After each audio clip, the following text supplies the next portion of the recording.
Hey everybody, what's up? Don Carr here at Sweetwater's Guitar Workshop, and I'm here with Tom Farmer. Tom, good to see you, man. Good to see you, Don. Good to see you. And today we're going to talk about some tips for quieting your guitar. Now, noisy guitar is a thing, and it can come from a lot of sources. So I think one of the biggest things is figuring out like what the source is, right? Exactly what the problem is that you're having with the noise. We're going to focus on problems that originate at the guitar, right? Because obviously you can get noise from the amp, you can get noise from the surroundings, from the power, from the whatever. We're focusing on guitar today. Yeah, you want to eliminate all those other variables so you know Right.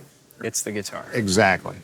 So one of the things is figuring out like what kind of noise it is. Is it like a rattle? Is it a buzz? Is it a hum? Is it a, whatever? I'm thinking if it's a rattle, that's something physical on the guitar usually, right? Typically, yeah. Yeah. It's going to be your string tree, your saddle, Right. something with Right. the string. Right, something in the bridge, something in the whatever, it could be anything. Man, I had the craziest one where I had actually the truss rod rattling in a guitar.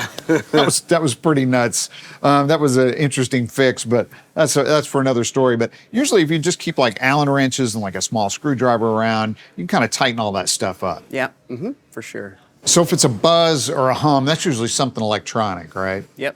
Okay. You're going to hear it coming through the amp. Exactly. And that can be anything. It can be internal within the guitar, which we'll get into that a little bit later. But initially, like the first checklist to me is just stuff externally. And one of the most obvious ones is your phone. Yeah, and that really applies to anything else like that around. If you've got a computer, television, whatever running near the amp. Right. It's going to have, EMF, and that's going to pick up through the magnetic pickups and come through the amp. And the more gain you got, the worse it is anyway, for sure. Absolutely. For sure. And then some of the other things like simple electronic things like, or, if you notice like a scratchy noise when you're plugging your guitar in and out, or if the cable moves a little bit, a lot of times that's a loose jack, right? Yep, yeah, or something with the cable itself. Yeah, exactly. Or something, right? So like tighten down the sleeves on the cable. Yep. And I always keep like a 1/2-inch nut driver around so I can just make sure the jack is always tight. Yeah, a great idea when you're testing is to also keep a backup cable and just make sure that the same noise is happening with both cables in the chain. Right. And of course, if you've got active pickups, it could obviously be a battery or something simple like that. Like a low battery is definitely going to have a certain sound. Sure. But right at that point, that's when you're inside the guitar. That's when I'm usually out, man. That's when I'm usually calling you, right? when the screwdriver comes out and you're taking the pick guard off, it's like, yeah, that's about as far as I'm going to go. My next step is going to be to call you. Yeah, that's what we're here for. So, Tom, what do we got here, man? Well, the first thing that we're always going to check if we're trying to trace a source of unwanted noise in the guitar is going to be a grounding issue. The idea is that everything metal on your guitar should all be making its way to ground through the output jack. So you can start that basic test with a multimeter at home. Pretty much every multimeter in existence is going to have a continuity test. And either of the probes, it doesn't matter which, one will go on the outside of the jack, and the other you can just touch to each metal component, and you should get a beeping sound. If you get no noise, you don't have continuity. So that's the first place we check. We're also going to check on the jack.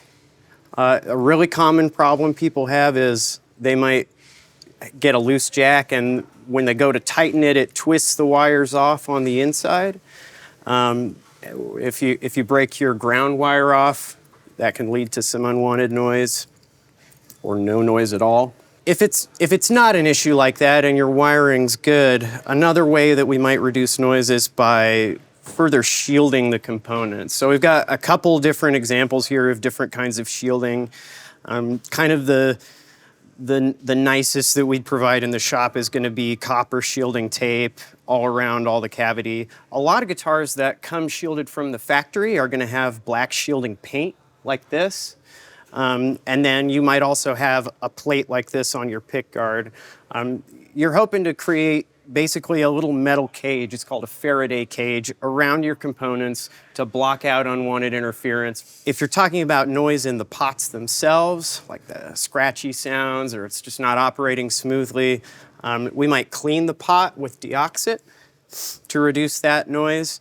Now, I wouldn't just go about blasting this in under your knobs on the front. You want to open up the pick guard, and you're looking for don't know if you can see this, but there's sort of a little opening over the lugs, and you should have a little straw on your deoxit that we would just slip in, squirt a little in there. That's going to get right on the wiper, and then just turn the knob all the way through its function to spread that around in there, and that'll reduce those scratchy sounds that you'll get from control. Same thing with a switch or any kind of operable control that's giving you noises you don't want.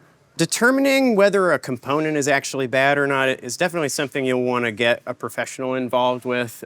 It's almost always the wires and not the component. But when you do have a component go bad, or if it maybe was some kind of cheap import initially and it's just not functioning the way it should, you'd want to bring that into a shop and have that replaced by some higher end stuff. If your pickups are just noisier than you want, maybe you bought some P90s and didn't quite realize you were getting into the whole single coil thing, or just want to go for a quieter system, you can upgrade the control harness itself. You can switch out the pickups. Probably the biggest shift you can make in your guitar's tone, or even just how noisy it is going from a single coil to a humbucker pickup. There's all kinds of options that you can try that won't necessarily require routing out new cavities in the guitar. But that, of course, is also an option if you want to bring it into a shop and have new routing done. Different options, different shapes of pickups can all be done. So when you're testing all your components and all your wires, you might want to take a look at the actual solder joints themselves too. Sometimes all the wires are attached to the right spot, but you're not making a good connection. What you're looking for is a cold solder joint, a joint that's like a little bit cloudy looking. Maybe it's almost got like kind of a matte sheen to it. That'd be a cold solder joint and could result in an intermittent connection. Obviously, we can't cover every possible tip about how to quiet your guitar, so if you have any of your own tips, please leave them in the comments below. Thanks for watching, everybody. For more information, there's a couple of links in the description, and one of them is for a Sweetcare article called Solving Guitar Noise, and the other one is a direct link to the Guitar Workshop and all the services at Sweetwater's Guitar Workshop. Now, if you have any questions, you can go check that out, or make sure to call your Sweetwater sales engineer. Thanks.